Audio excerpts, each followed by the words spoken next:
Alright, so you're ready to do a peer review, or at least give your multi-view drawings to someone else to do a peer review.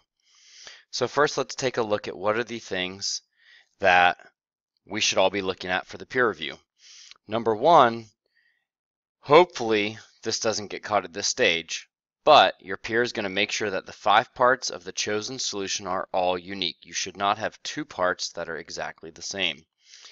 Even if you presented them from different perspectives, by rotating the object, you can't have the same 2 parts.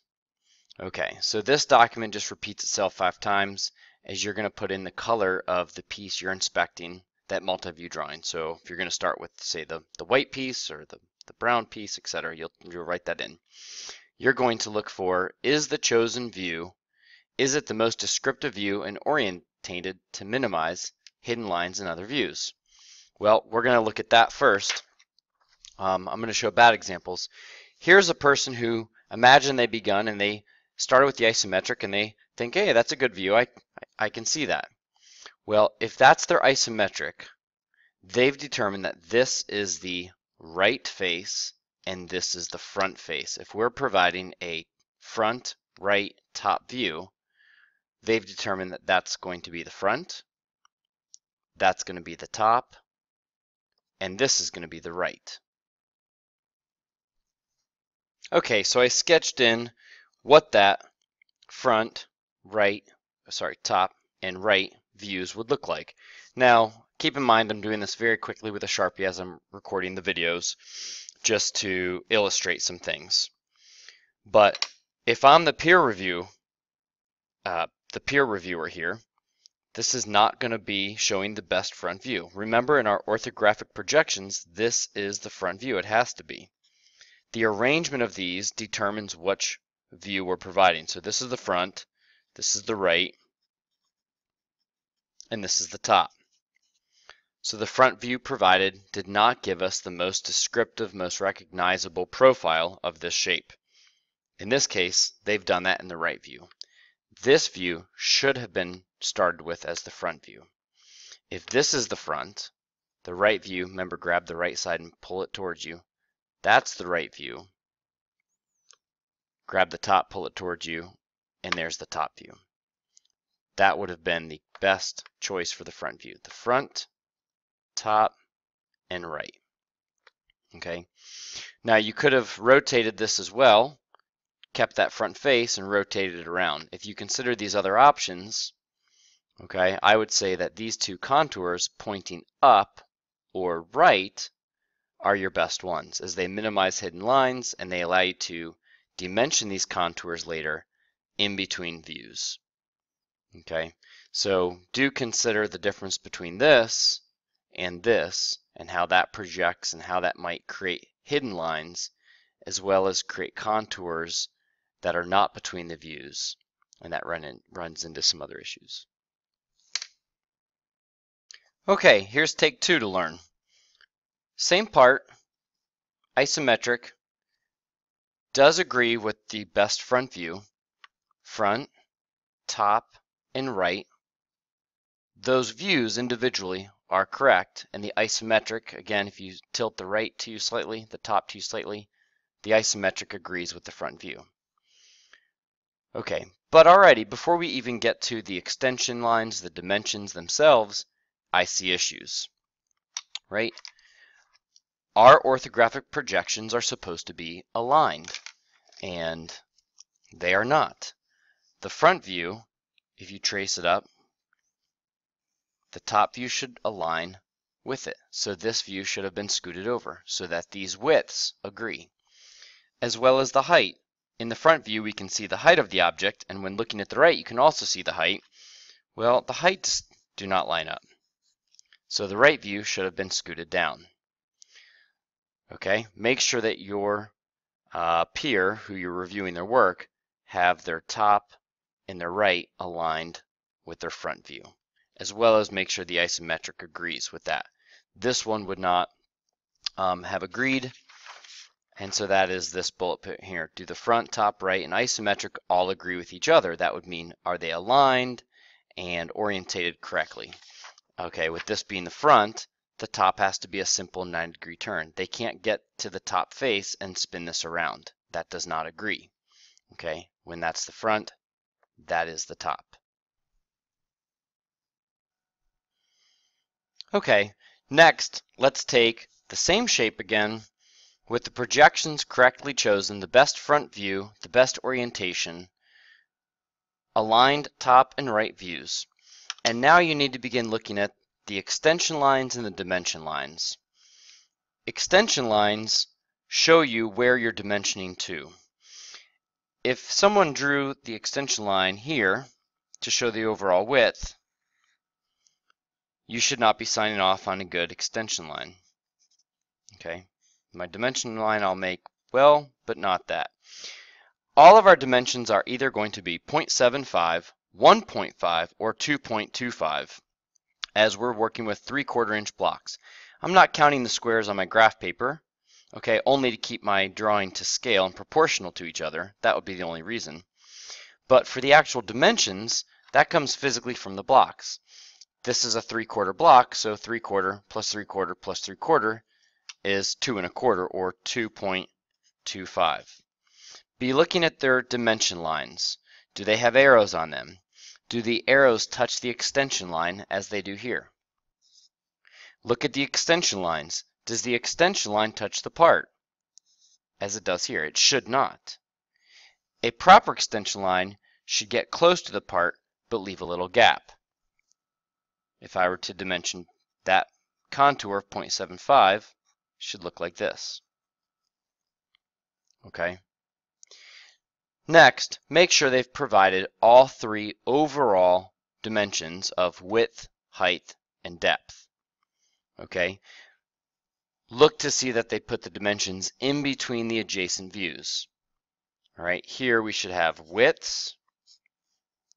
Here we should have heights. And depth should go either here or here.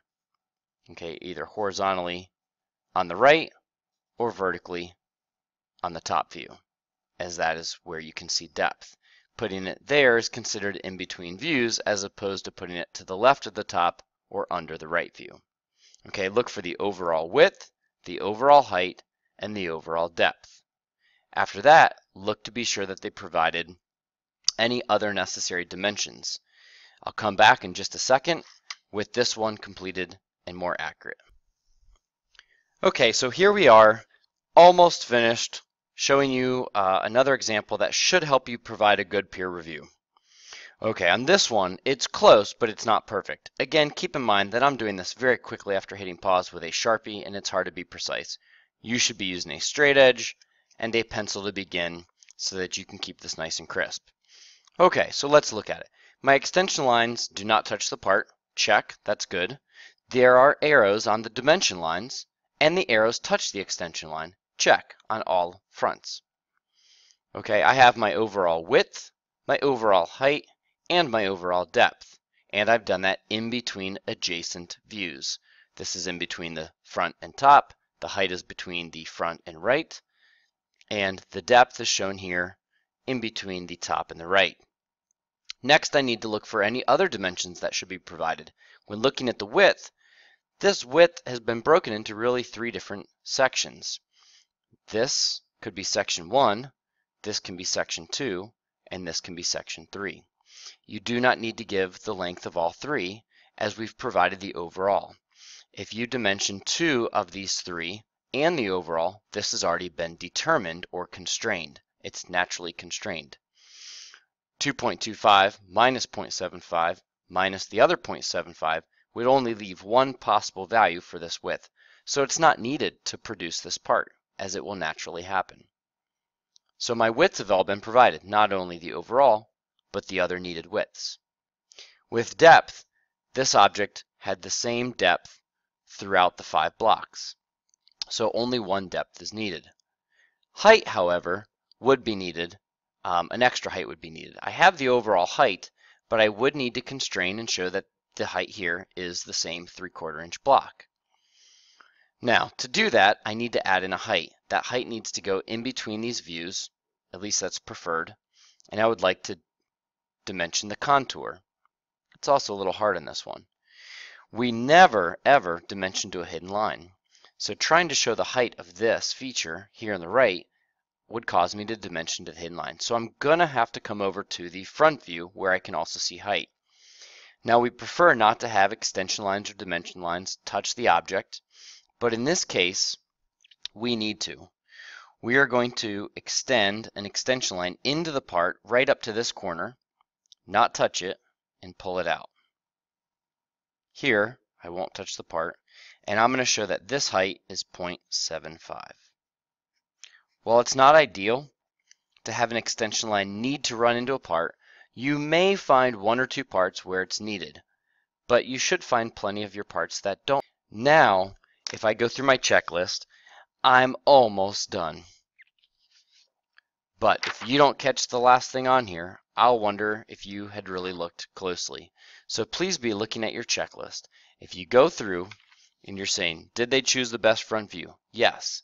Do the orthographic projections and the isometric agree with each other? Their arrangement? Yes. Do the extension lines not touch the part? Yes. Do the dimension lines have arrows and those touch? Yes. You should be going through this, checking them off. Are the drawings neat, organized, and precise? I don't think so, but let's pretend I took more time. Overall dimensions provided. Yes, we found the overall width, height, and depth. We went back and saw that there was one needed. Perhaps you had given that back to them and realized they were missing one.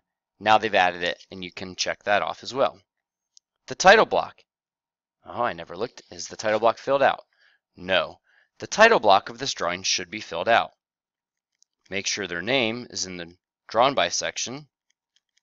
Have them date it in the box to the right, and the title should be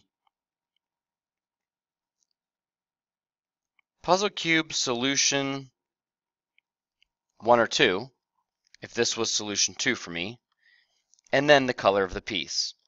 And I'll pretend that this was, how about, well, I guess I used black squares already, so we'll call that the black piece.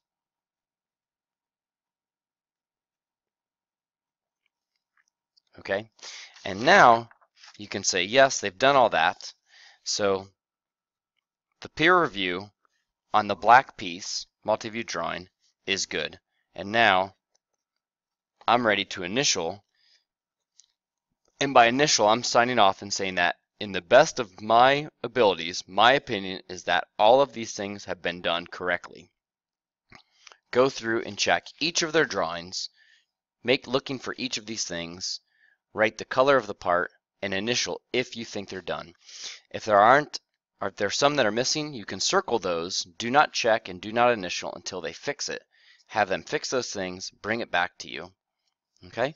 Once you've done that, they will take this peer review plus each of their 5 drawings and turn those in.